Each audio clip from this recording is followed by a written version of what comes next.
உலகத்துல இருக்கிற ரொம்பவே கோல்டஸ்டான ஒரு பிளேஸ் அப்படின்னா அது ரஷ்யால இருக்கிற யாகுட்ஸ்க் தான். இங்க மக்களோட இயல்பு வாழ்க்கை வந்து குளிர் டைம்ல ரொம்பவே பாதிக்குது. இயல்பு வாழ்க்கை எந்த அளவுக்கு கொடூரமா இருக்குது அப்படின்னு தெரிஞ்சுக்க இந்த வீடியோவை முழுசா பாருங்க. குளிர்காலம் வந்துருச்சு அப்படின்னா நம்மளால தாங்கிக்கவே முடியாது. ஆனா இங்க இருக்க மக்கள் -50 குளிர்ல சகஜமா வாழ்ந்துகிட்டு வராங்க. எக்ஸாம்பிளா சொல்றேன் பாருங்க. கார்ல எங்கேயாவது போயிட்டு வந்தா கூட அவங்களோட இன்ஜின் வந்து ஆஃப் பண்ண மாட்டாங்க.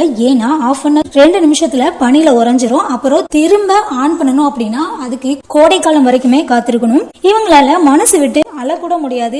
கண்கள் இருந்து வர்ற கண்ணீர் கூட உடனே பனியா மாறிடுது. நீங்க எவ்வளவு ஒரு கொதிக்க வெந்நீரை வந்து வெளியில ஊத்துனா கூட அடுத்த 2 நிமிஷத்துல அது பனியா உறைஞ்சிரும். துணிகளை வாஷ் பண்ணி வெளியே காய போட்டா சில நிமிடங்கள்ல அது பட்டு போல உறைஞ்சிரும். ஃப்ரிட்ஜ்ல வைக்க வேண்டிய பால், பழம் இப்படி எந்த பொருளா இருந்தாலும் ஃப்ரிட்ஜ் இல்லாமயே ஒரு பாக்ஸ்ல போட்டு அது ஜன்னல் பக்கத்துல வச்சிருவாங்க. அது கெடாம ரொம்ப நாளைக்கு யூஸ் ஆகுது. இவங்க இந்த மாதிரி குளிர் டைம்ல வாழ்றதுக்கு அப்படின்னு அண்டர் கிரவுண்ட்ல வந்து ஒரு ரூம் வந்து சேர்த்து கட்டி வச்சிருக்காங்க. வெளியே எங்கேயாவது போனா கூட குறைஞ்சபட்சம் 10 துணியாவது போட்டுட்டு தான் போகணுமா. அவங்களோட விரல் நுனி கூட வெளியே தெரியாம தான் மெயின்டைன் பண்ணுவாங்க. ஏதாவது இரும்பு கம்பியில அவங்களோட உடல் பட்டுருச்சு அப்படின்னா அது வந்து தோலோட ஒட்டிக்கிடுமா. அதனால எந்த ஒரு பொருளையும் ஈஸியா தொட மாட்டாங்க. நம்மளாம் இந்த ஊர்ல இருந்தா ஹாஃப் டே கூட தாக்கு பிடிக்க மாட்டோம். அப்படித்தானே? இதை பத்தி நீங்க என்ன நினைக்கிறீங்கன்னு கண்டிப்பா கமெண்ட்ல சொல்லுங்க.